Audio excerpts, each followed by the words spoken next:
As part of Ghana's transformation, we plan to establish a new green city that will straddle the three regions of Greater Accra, Volta, and Eastern regions. I'll soon inaugurate an interministerial committee to guide the design and feasibility study of this new city. MPP for Mahama said, you know.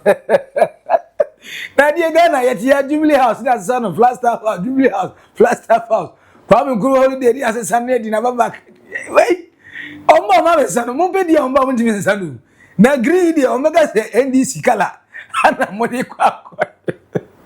I'm happy to inform you that we reached agreement in principle and we have targeted the end of October to be able to sign off on the zero tariff principle.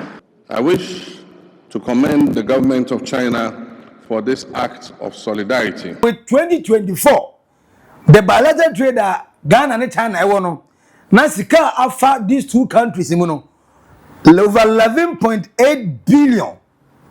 And now from it's not say, hey, China and Ghana business de masa. And easy. I shall say, course, when you say, yes, Ghana does power on one side because Omo producers, consumers. Since assuming the president, he is fixing all the problems he inherited. He's fixed the economy. He will give you the details of that. He's fixed education. He's fixed healthcare. He's fixing infrastructure. And only a few days ago, he's also fixed our football. Ghana has qualified for the World Cup.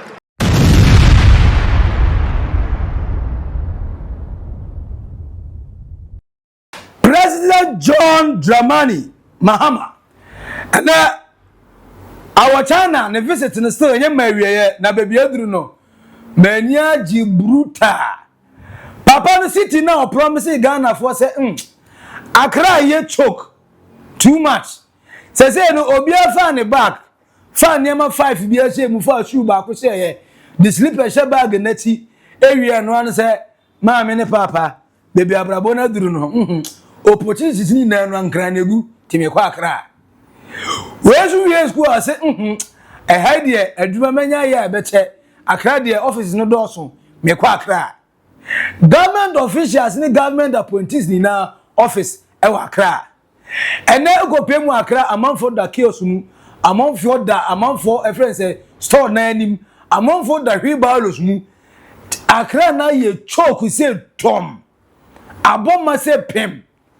Enti ama Accra ye fi Accra bon Accra ye kan debia traffic ati Accra traffic bechi sa adan because nipa do egu mu no enye ho asase eno mo so no but obia so pe Accra because Accra is stay by plan na fan ko ade na say o de ye chen obia won ti Accra enti obia pe Accra enti ama say oye hwe enye ye traffic inti low productivity and ekoso uye ni sufri owi ha gata mwa ye fi poto because masa nipa no do so bro enema na wo ni so tibibia extreme tinanu ye nya bus stop boys yi na aba ana je omodi enkwan kakra ke na ya grandpa on social ase eto 10 minutes flood e de obi ko akwa bi kufra odwuma ba obeduru ya ne da muzo aye wo ma as a friend say the all because Accra choked. John the man Mama kind but not visit usual political talk, the campaign promise. Or compare mu China no, and then in come back what the said the China president Xi Jinping, and he said, Papa, when you investors in the Monsore, over Ghana and China, your bilateral agreement I have for over 65 years now. China, my country, bia, ya nemo san ya nya sun fa so papa. Musumanya sun fa so ya so papa. It is say ano, ya ka tell mo say ya pese a new city. I a friend in the green city. Hey, minim when you NDC green, when you MPP for Mahama said you know. Nadia Ghana yet ya Jubilee House that's son of Flagstaff House, Jubilee House, Flagstaff House. Kwame Kuru holiday as a Sunday dinner back. Wait, Mama son, Mopedi on Bounty Sanu. Na greedy Omega say NDC color. ana money kwa endi sikala na go to city check and you vote them when you obesani no but edia John Dramani Mahama edi for the new city or this city no obesani in between the Volta region, the Greater Accra, and then the Eastern region. And this something you wanna create the new. As part of Ghana's transformation, we plan to establish a new green city that will straddle the three regions of Greater Accra, Volta, and Eastern regions. I'll soon inaugurate an interministerial committee to guide the design and feasibility study of this new city. I'll also appoint a transaction advisor to lead the process for the implementation of this all-important project. This will be a green digital city and will display cutting-edge technology in urban design, planning, and innovation. This city is planned to be a 20-year project executed in 4 phases, and my expectation is that the first phase will commence before my tenure of office runs out. I invite our Chinese colleagues to be a part of this all-important project. Kwasa architecture plan no ma dada omo kan Soviet nya asase na to omo Soviet hu bebi omo ya befa and osin sa green city no ebe a digital hub, a digital center, ebe area chese ugo pemo ho a ho de chese ya digital nsem no be wo soro pa ya most of the government offices ebe wura sa green city honom at the same time enyema be hanse ya digital growth and also sa city wo ye de ko ho enti or the more Chinese investors ebeba board or catch China bank say if they have any investment on be so moya this are a new city and every new city bia no here more investors because there's going to be numerous investment opportunities we a businessman no sika no but we invest in any profit unya returns nkwa dia then this is an opportunity for you kai say Ghana muso aye there and the investment confidence no so wasoro enti we no okan say ya na omudo muti age enti green city ne there kiane kin dia du dia beba so ebenya baso ansa na we ana we no ka say Ghana ne China ye modern mo ya boy ho ne there enya asem keto o he China enye ma wa import wa export e dey free China e dey ba Ghana nko ya about 47%. Ana Ghana dia yeso ya import ya export dey free Ghana dia ko China na minimum the ya export here no over 11%. Me say onyonko do 47%, mona nam 11%. And then say produce we our Ghana China so nke enwa keto mrebi etwamo but ne wa sign out the same boat asa for power hono wa kwatra no say fine wa tuna da eti but Ghana John Dramani Mahama say ebe look say be improve upon your export and this is part of the reason why the 24-hour economy was started all bringing all investors on deck, all investors on board no owie no say yetimi ye na sa investment iba na the China the jumadi odi o exporting Ghana na Ghana dey export na say mu ba be there now there's a tariff war also abra na United States of America the 100% tariff added to US the China so na China so dey be to US so no US the 15% very Ghana to say pana mama say na ada Trump na me no wasem o say German obi agine dey me mo obi heavy na anini sema abane say John Dramani Mahama ese men kan che Ghana phone na say na mo da mo na eni afa na mo abefa quality Chinese product we enye inferior goods bio no more green Chinese don't come Chinese nyama na ba eno say anu ntan nyi ni say we China nyama papa o say Ghana ni China esani no tariff zero tariff trade I be cause between China and Ghana or say China for the much I say a lot of the African countries but Ghana and China sign an official zero tariff rate I be promoting Ghana and China in terms of exporting goods and services from these two different countries. I hope and pray say Galamsey for maybe China more for no more beton fake name. I hope someone can because someone can as Chinese numbers not also no means a Ghana dey na dem China for new good and you smuggle them almost a day you na ye na cocoa China for mu okay be am di chocolate ndi ebi akoko no moje ensa minim ye de komo but I'm very hopeful say after say 24-hour economy no ebenya ne fit no e be exporting ne papa e de akọ China into John Mahama ye fast why hurry up when say the Chinese population no we are talking about billions and it's a open say we capture almost all makoma and so we make sure say also bet my product almost be pay and the end of October ya be ko na wie no na China and Ghana the zero tariff rate no abaso no ababase no ababase there's no turning back there's always go blasters go Ghana yeniman never according to John Dramani Mahama when any some Mr. President John Dramani Mahama my president your president our president okay. Between 2020 and 2024, China's exports to Ghana rose by nearly 46%, while Ghana's exports to China increased by over 11%. China's decision to grant zero tariff access to Ghanaian and African products signals the confidence in our partnership. It opens vast new markets for Ghanaian exporters, agro-processors, and manufacturers.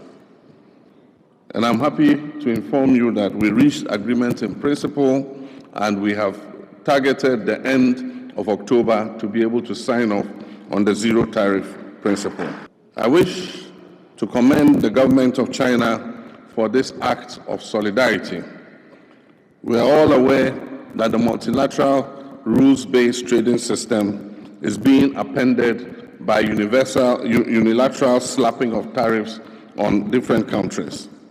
This is the time for us to solidarize and to come together, and this initiative by China is very timely. Eti way Elisema John Dramani Mahama ekana oya for by I say with 2024 the bilateral trade Ghana and China e no na sika afa these two countries no over 11.8 billion and na afam eti na say China and Ghana business dey masa enye easy e sha say ko so nye na nim say yes can e do so power on side because omo dey omo producers ye consumers ye consume che ye consumer ye be this here ye dey answer fabra na ni chocolate fabra ye be panu ye be di friend say den ye say this one ye oye ni ehunku ade afa advert kitua bi fa ho ye be this here na intercontinental dish intercontinental restaurant Chinese restaurant enya asem ne yanka nipa odi fufuo ni abunabunu nkwan nipa odi fufuo ni a friend say chinkase nkwan nipa odi a friend say banku ni nkruma nkwan wo de anka wo pede o Chinese restaurant de na go no bagana ni hwehwe ni mu iba wo tena Chinese restaurant ye go pe no ho no yenkwan ye nim yenkwan an ye nim ndi John Dramani Mahama andra Oshia China president Xi Jinping as the zero tariff rate started in December in the end of October into October pepe ade o mehia na the sande ma no akosus pepe say be Ghana and China you bet me akoso trade between ourselves the green city ever the new city John Dramani Mahama say all created them Ghana just like Kwame Nkrumah our late president our first president odi independent de maye e create sa tema community no sa pepe me say papa no Kwame Nkrumah abetina ni moja no eye Kwame Nkrumah moja Kwame Nkrumah spirit ana be say papa John Dramani Mahama mu they say de ye hu no Kwame Nkrumah pension no de na ya yeso na ye hu no de na ya ambeto no afa de Gen Z Gen Alpha any millennium for ye ba be experience become because Kwame Nkrumah create the city aye tema ye hu tema motorway ye hu communities community 1 community 2 community 3 sa pepepe na go pie mo tema tete tema na ura nyankopon ya hihye community ne kama mana fe sa tema na se ura tema na we guy ana ne enam Ghana ye nim ade so hwenti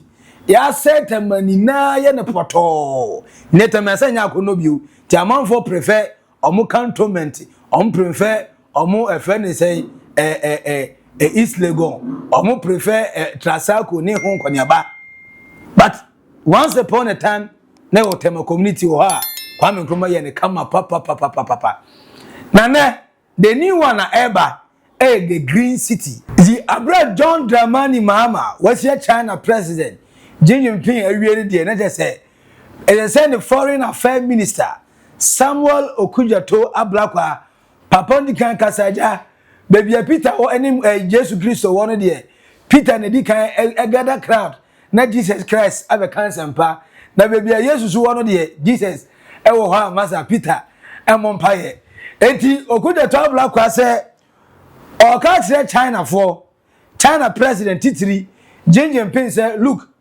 papa na me introduce na ma ono only just the president of Ghana keke currently Wabese the president of Africa. Since assuming the presidency, he is fixing all the problems he inherited. He's fixed the economy. He will give you the details of that. He's fixed education. He's fixed healthcare. He's fixing infrastructure. And only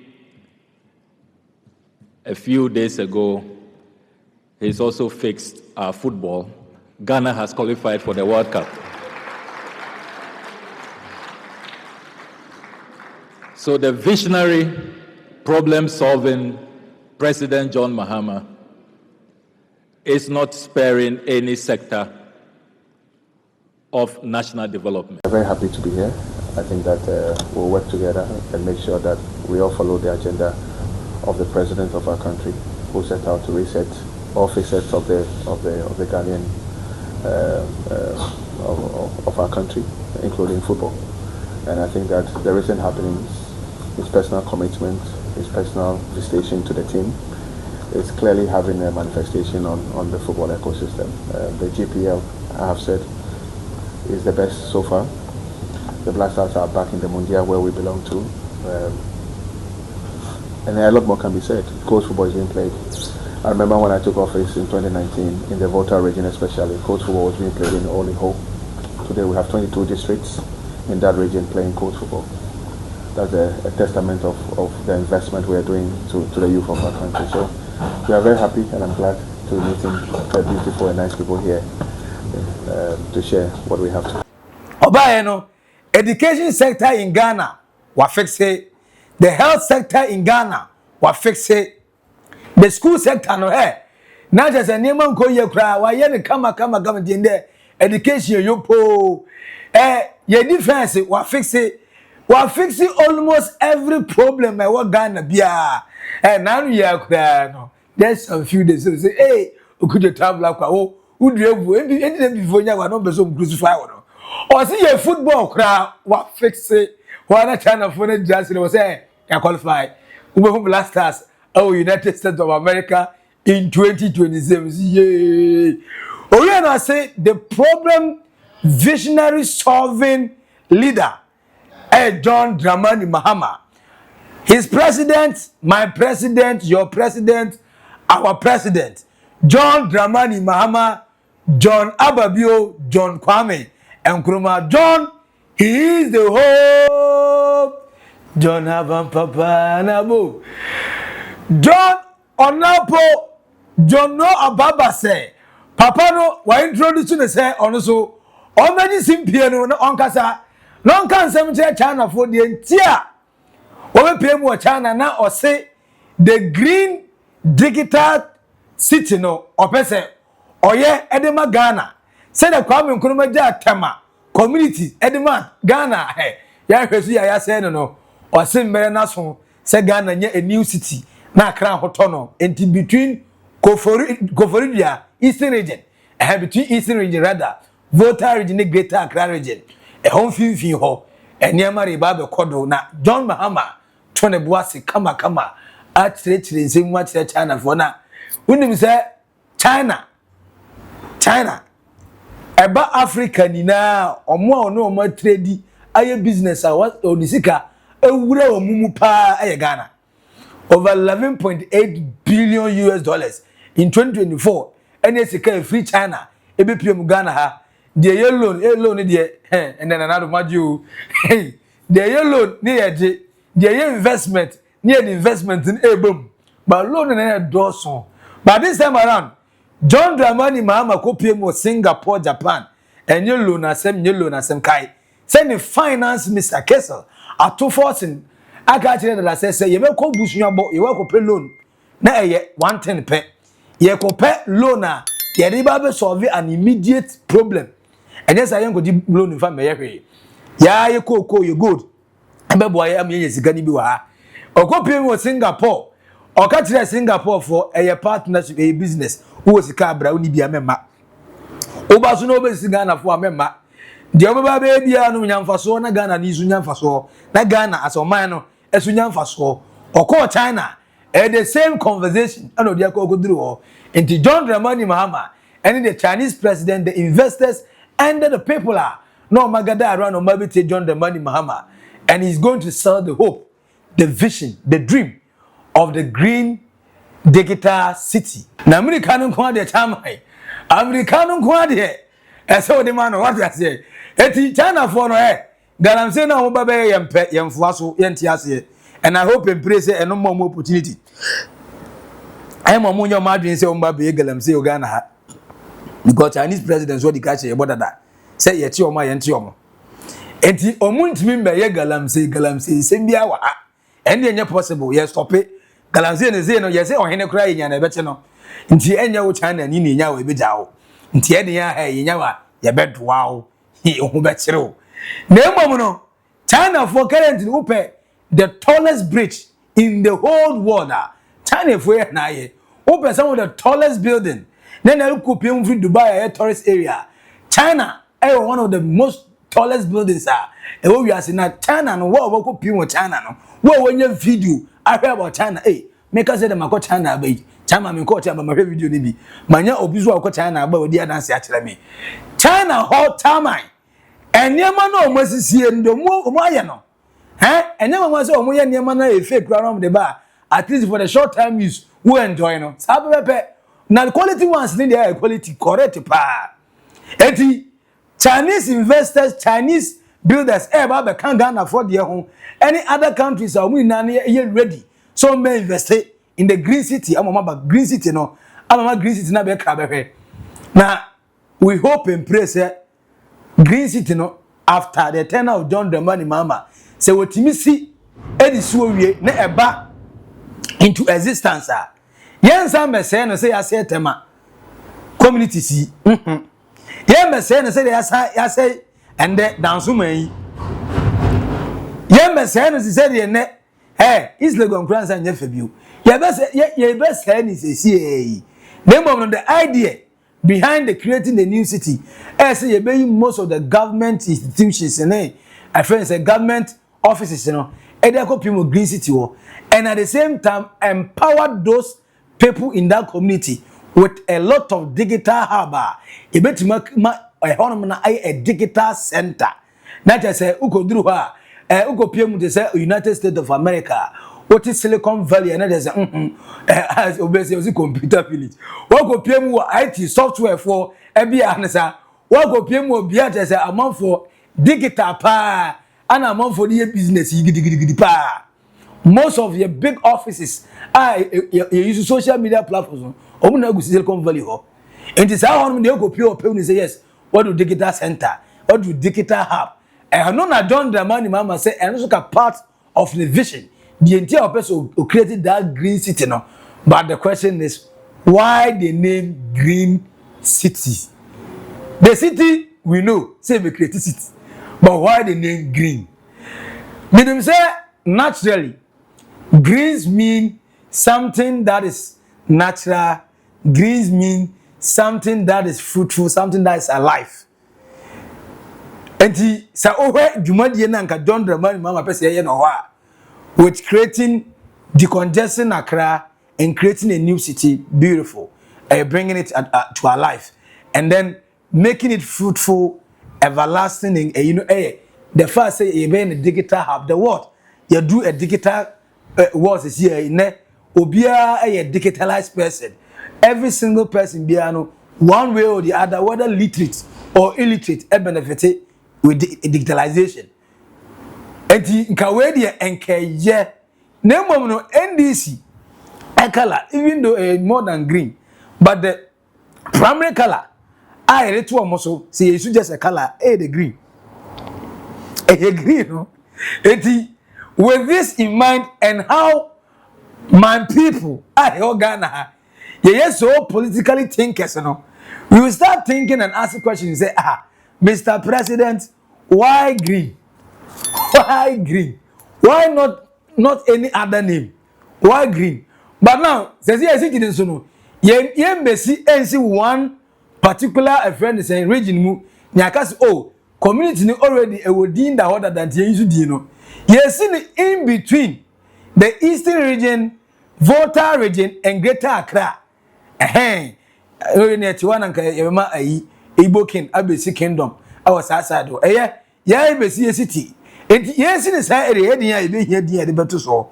And the green city, no, is it okay? And one no. And for confusion biamba. But I am proud, I'm happy. Say the John Dramama administration, I think it. Say we create a new city that will have serve different purpose, different interests, and will also make sure say Ebema Accra are less congested than my yepe ebeboye. Me mani je ho pa. We are sure say also we need je ho. Na question mark na the name green. And no kwa any confusion. For comment no eto comment section na say na we aye heat what eh. And you know that's so ever go per Maxi Billian. Subscribe, like, next way a naked truth our Oldboga trends. Macrow. Bye bye.